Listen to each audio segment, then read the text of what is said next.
Assalamualaikum warahmatullahi wabarakatuh.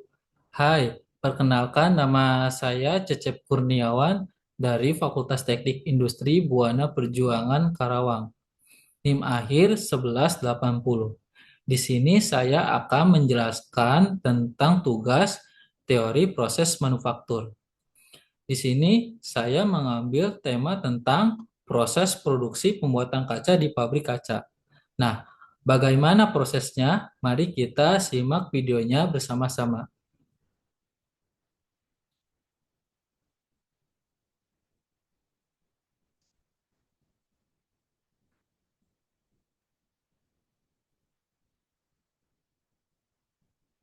Kita pasti sangat familiar dengan benda satu ini.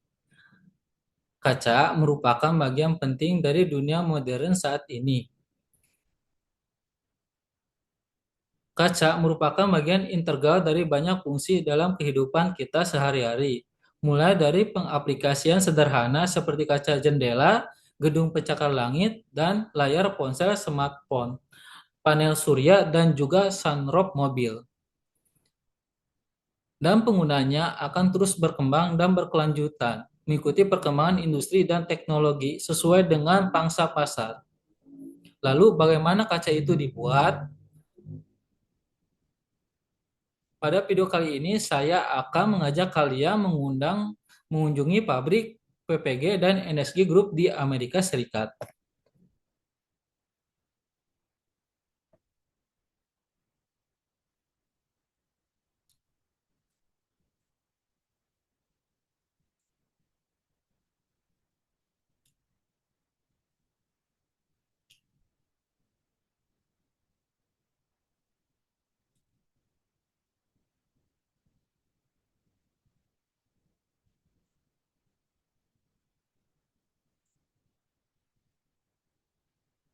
Kaca sendiri sebenarnya dihasilkan dari kombinasi sempurna antara pasir, gipsam, debu soda, batu kapur, dan galamet.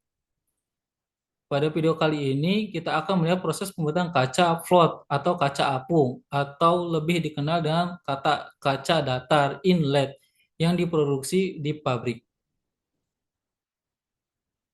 Kata float atau apung diberikan karena metode produksinya. Di seluruh dunia 90% kaca diproduksi dengan metode terapung. Float glass memiliki permukaan yang transparan, rata, dan memiliki warna kehijauan alami. Pabrik ini dapat menghasilkan rata-rata beberapa ratus ton kaca setiap hari dan beroperasi dalam 24 jam sehari, 365 hari setahun selama lebih dari 15 tahun. Ada sekitar 400 garis plot glass di seluruh dunia yang memproduksi lebih dari 1 juta ton float glass setiap tahun. Hasil dari produksi float glass akan diolah kembali untuk produsen dalam pengaplikasiannya dalam dunia otomotif, arsitektur, panel surya, dan banyak aplikasi teknis lainnya.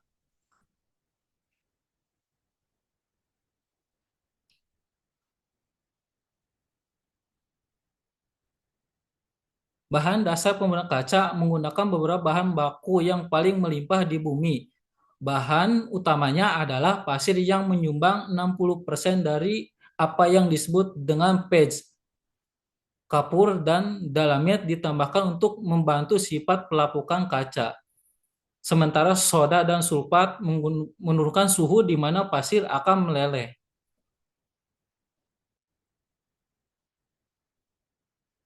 Selain itu, kaca itu sendiri juga merupakan bahan penting. Pecahan kaca yang disebut dengan kalet diambil dari produksi manufaktur sebelumnya dan kemudian dihancurkan sebelum ditambahkan ke pecahan kaca patch. Pecahan kaca ini mempercepat proses peleburan dan mengurangi jumlah energi yang dibutuhkan untuk peleburan hingga 1/5. Semua bahan baku diperiksa secara ketat untuk mematikan kemurnian patch. Setiap hari bahan mentah diantar ke pabrik dengan kereta api maupun truk.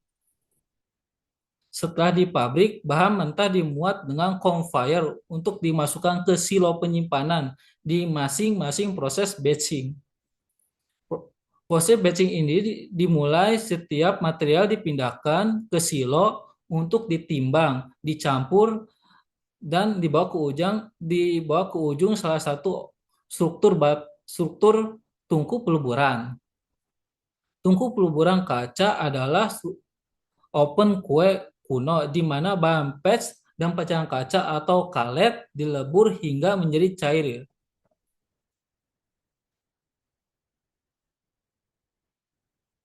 Pasir yang merupakan bahan utama dalam pembuatan kaca sebenarnya tidak dapat melelehkan sebelum mencapai suhu 1648 derajat Celcius.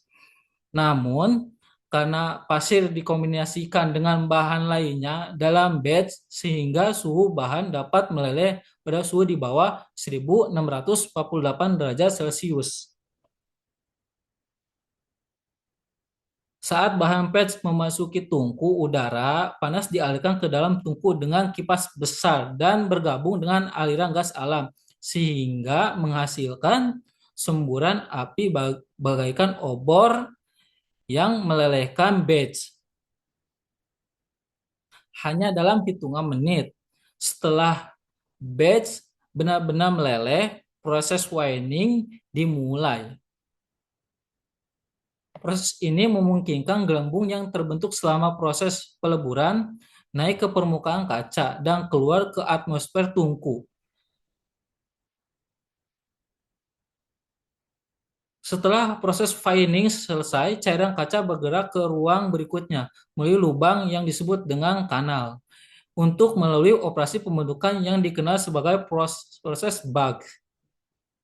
Proses ini didasarkan pada timah cairan kaca yang di atas kain. Roda bergigi yang disebut dengan peregangan digunakan untuk mengatur ketebalan dan lebar pita kaca. Selain itu, elemen yang terletak di atas mesin peregangan juga mengontrol ketebalan kaca saat cairan kaca bergerak melalui bak menuju ke pintu keluar. Kemudian, terminal berikutnya kaca akan didinginkan oleh serangkaian pendingin air. Kemudian kaca akan diangkat dengan aman ke conveyor utama. Ketika kaca pertama kali keluar dari bak pendingin ruang liur pada konveyor utama, kaca ini telah didinginkan hingga sekitar 537 derajat Celcius. Kemudian di ruang lir, kaca akan didinginkan lebih lanjut pada kecepatan yang terkendali untuk memastikan bahwa tekanan yang tepat dimasukkan ke dalam kaca untuk membuatnya terpotong dengan baik.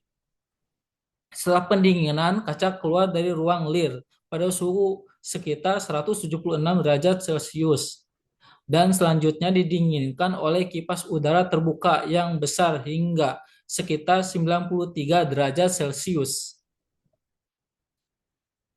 Saat kaca bergerak melalui area pendingin ini, kaca diperiksa dengan cermat sebelum operasi pemotongan. Namun sebelumnya, kaca akan melewati bahan mesin yang menaburinya dengan bubuk khusus di permukaan untuk menyediakan media pemisah antara setiap potongan kaca. Selanjutnya, kaca dipotong dengan mencetak dengan roda pemotong karbida yang bergerak dua arah, sebari kaca terus berjalan di atas conveyor.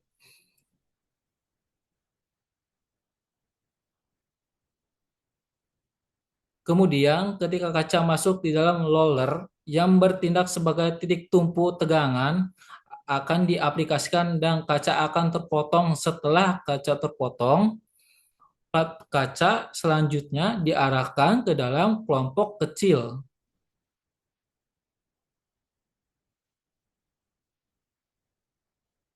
ke salah satu dan beberapa jalur pengepakan.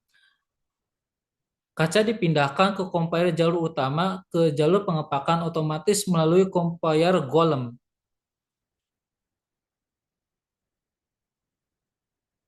Kemudian di bagian quality control, kaca akan diperiksa secara otomatis dan menyingkirkan kaca yang tidak memenuhi syarat ke bagian daur ulang untuk digunakan sebagai kalet yang digunakan sebagai dalam proses packing.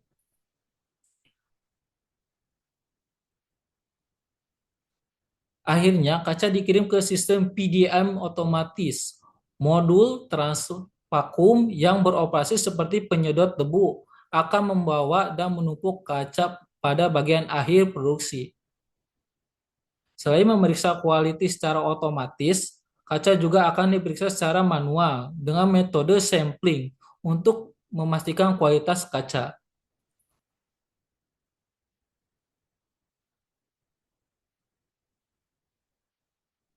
Dan akhirnya wadah disegel dan dipindahkan ke pengiriman untuk diantar ke para konsumen di seluruh dunia.